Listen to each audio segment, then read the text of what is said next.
आज हम डॉक्टर आम्बेडकर के कृषि विषयक विचार क्या है इसके संदर्भ में जानकारी लेते हैं। प्रत्येक विचार किसी न किसी सामाजिक अनुभव से संबंधित अथवा उस पर आधारित होते हैं। डॉक्टर आम्बेडकर के विचार विकासात्मक दृष्टि से महत्वपूर्ण है, जैसे सामूहिक खेती है, जल संपत्ति का नियोजन है, औद्योगिकरण है, राष्ट्रीयकरण के संदर्भ में उनका योगदान महत्वपूर्ण है। डॉक्टर आम्बेडकर का जीवन ध्येय पिछड़े लोगों के सामाजिक, आर्थिक, राजनीतिक एवं आर्थिक हितों की रक्षा करना था और ऐसा करना राज्य की सहायता के बिना संभव नहीं था। अतः उन्होंने राज्य समाजवाद का सुझाव दिया। डॉक्टर आम्बेडकर के कृषि विषय विचार हम जानते हैं तो उसमें महत्वपूर्ण राज्य समाजवाद को स्थान दिया गया है। डॉक्टर आम्बेडकर कृषि क्षेत्र में कृषि भूमि सीमा एवं अन्य खेती संबंधी कानूनों का अधिक महत्व नहीं मानते थे। इसका कारण है कि इन सभी बातों से उन श्रमिकों को कोई लाभ नहीं है जिनके पास खेती नहीं है। गांव में रहने वाले मुख्यतः अछूत जो कि पिछड़ा हुआ समाज है, जिन्हें अनटचेबल्स कहा जाता था, इन्हें इन कानूनों से कोई लाभ नहीं हो पाएगा, ये लाभान्वित नहीं हो पाएंगे। इस बात को डॉक्टर आम्बेडकर अच्छी तरह जानते थे। भारत में अधिकांश ऐसे ग्रामीण हैं जिनके पास कृषि योग्य भूमि नहीं है। अनेक परिवार केवल मजदूरी पर ही निर्वाह करते हैं और आज की सरकारी नीति से इन लोगों को कोई लाभ नहीं हो पाएगा। इस बात को भलीभांति जानते थे और इसीलिए डॉक्टर आम्बेडकर ने सामूहिक खेती पर बल दिया था। अब सामूहिक खेती क्या है इसके संदर्भ में जानते हैं। भारत के खेती एवं कृषि भूमि क्षेत्र और उसकी समस्या पर डॉक्टर आम्बेडकर ने 1918 के journal of Indian economic society के नियतकालिका में एक लेख लिखा था। यह लेख है भारत में छोटे भूमि क्षेत्र और उस पर उपाय, small holding in India and their remedies. यह लेख उस समय प्रसिद्ध हुआ था और इस लेख में उन्होंने जो बातें बताई वह बहुत ही महत्वपूर्ण है। छोटे भूमि क्षेत्र ही भारत की गंभीर समस्या है। केवल छोटे भूमि क्षेत्र ही नहीं बल्कि वे अलग अलग जगहों पर किस प्रकार बिखरे हुए हैं इसके संदर्भ में भी वे अध्ययन करते हैं और इसीलिए यह समस्या कितनी गंभीर है इसे वे स्पष्ट करते हैं। भूमि के विभाजन के प्रमुख कारण वारसान अधिकार है, इस बात को डॉक्टर आम्बेडकर नहीं मानते और यह बात सच है, क्योंकि भूमि के विभाजन का प्रमुख कारण वारसान अधिकार है ही नहीं।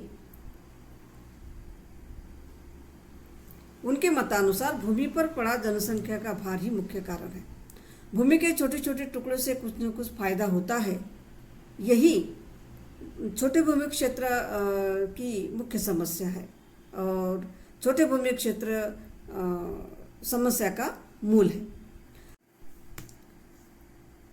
भूमि के लिए साधन सामग्री जैसे औजार है, आवश्यक भूमि के साथ सभी उत्पादक घटक उचित मात्रा में है या नहीं, यही इस संबंध में एक प्रश्न है। यह स्पष्ट करके फायदेमंद भूमि क्षेत्र क्या है इसको डॉक्टर आम्बेडकर ने स्पष्ट किया। उनके मतानुसार फायदेमंद भूमि क्षेत्र अर्थात भूमि, पूंजी एवं काम के सभी उत्पादक घटक समान मात्रा में होने चाहिए, क्योंकि ऐसा होने से ही एक उत्पादक घटक अन्य घटकों की सहायता से अधिक उत्पादन दे सकता है। छोटे भूमि क्षेत्र का आकारमान बड़ा करना या यह खेती समस्या का हल न होकर पूंजी एवं अन्य साधन सामग्री को उपलब्ध कराना है। वे कहते हैं कि भारत के खेती समस्या के लिए औद्योगिकरण यह एक ही है। उनका मत था कि कृषि को राज्य उद्योग बनाना चाहिए, कृषि करने योग्य जितनी भी भूमि है उसका राष्ट्रीयकरण होना चाहिए। इस प्रकार अनेक उनके आर्थिक कार्यक्रम का यह एक तृतीय अंग है जिनकी किसी भी प्रकार उपेक्षा नहीं की जा सकती। राज्य की ओर से कृषि व्यवस्था किस प्रकार की होनी चाहिए इस बात पर डॉक्टर अंबेडकर ने बल दिया था। तो डॉक्टर अंबेडकर के अनुसार राज्य को चाहिए कि समस्त कृषि योग्य भूमि को एक निश्चित मापदंड के अनुसार फार्मों में विभाजित करें। पुनः विभिन्न परिवारों से मिलकर बने हुए कृषक समूह में ये फॉर्म विभाजित किए जाए। इन फार्मों के किसानों को यह मानना चाहिए कि ये फॉर्म सामूहिक फॉर्म है। ये फॉर्म राजकीय आज्ञाओं एवं शिक्षाओं के आधार पर चलेंगे एवं उत्पादित धन बराबर तदनुसार विभाजित किया जाएगा और साथ ही साथ कर एवं कर्ज का भी भुगतान किया जाएगा। फार्मों का वितरण गांव के किसानों में ही बिना किसी भेदभाव के होना चाहिए। वितरण इस प्रकार का हो कि न कोई जमींदार रहे, न कोई नौकर किसान रहे और न कोई बिना भूमि का किसान रहे। राज्य का यह कर्तव्य होना चाहिए कि वह इन फार्मों में सब प्रकार की पूंजी लगाए, जैसे औजार है, बैल है, बीज है, ताकि उत्पादन बढ़े और किसानों की समृद्धि हो। सब किसानों को वैज्ञानिक ढंग से खेती सिखाना भी राज्य का काम होना चाहिए। इस बात पर डॉक्टर अंबेडकर ने बल दिया था। राज्य को यह अधिकार होना चाहिए कि वह तदनुसार कर आदि लगाए और जो फार्मों के नियमों को भंग करे उन्हें दंड भी दे। राज्य उन व्यक्तियों को भी दंड दे जो उन फार्मों के विरुद्ध काम करे अथवा कृषि के कार्य को उपेक्षा की दृष्टि से देखे। यदि हम लाभकारी फल चाहते हैं तो भारत में आर्थिक नियोजन मुख्यतः कृषि के क्षेत्र में लागू करना चाहिए था। राज्य समाजवाद की स्थापना वह सामान्य कानून से भी नहीं करना चाहते थे। इसके पीछे एक उद्देश्य है। वह देश के संविधान में इस कार्यक्रम को स्थान देना चाहते थे ताकि उसे आसानी से बदला न जा सके। ऐसा करने के पीछे एक महान उद्देश्य था। उन्होंने कहा कि इसका अभिप्राय उस व्यक्तिगत स्वतंत्रता की दूसरे व्यक्तियों के अतिक्रमण से रक्षा करना है, जो कि मौलिक अधिकारों को बनाने का एक विषय है। व्यक्तिगत स्वतंत्रता एवं समाज के आर्थिक ढांचे और रूप में बहुत गहरा संबंध है। चाहे उसे प्रत्येक व्यक्ति भले ही न जान पाए, कुछ भी हो, दोनों में एक वास्तविक संबंध है।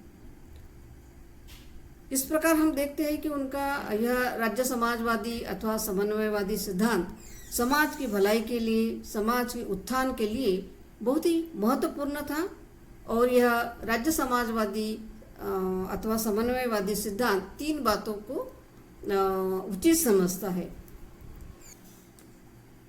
जैसे उद्योग और कृषि की स्थापना समाज के दरिद्र वर्गों की आवश्यकताओं को पूरा करने की दृष्टि से करना चाहिए। सार्वजनिक भलाई के लिए उत्पादन के साधनों को उत्पादन का ठीक वितरण संबंधित व्यक्तियों में बिना किसी जाति एवं धार्मिक भेदभाव के होना चाहिए। इस बात पर डॉक्टर अंबेडकर ने बल दिया था।